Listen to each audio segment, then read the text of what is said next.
मार्गावर उंबरले रोहिदासवाडी स्टॉप जवळ एसटी व दुचाकी यांच्यात झालेल्या भीषण अपघातात एकाचा जागीच मृत्यू झालाय तर दुसरा गंभीर जखमी आहे। त्याच्यावर दापोली उपजिल्हा रुग्णालयात उपचार सुरू आहेत।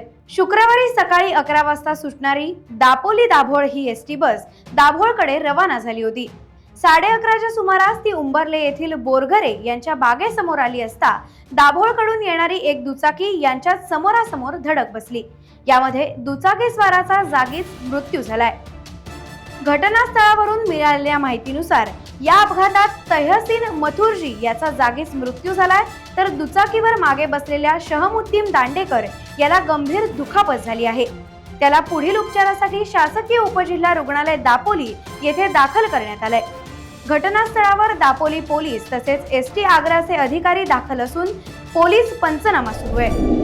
टाइम्स डिजिटलला लाईक करा, सबस्क्राईब करा, शेअर करा आणि बेल आयकॉन दाबायला विसरू नका। पाहत रहा टाइम्स डिजिटल।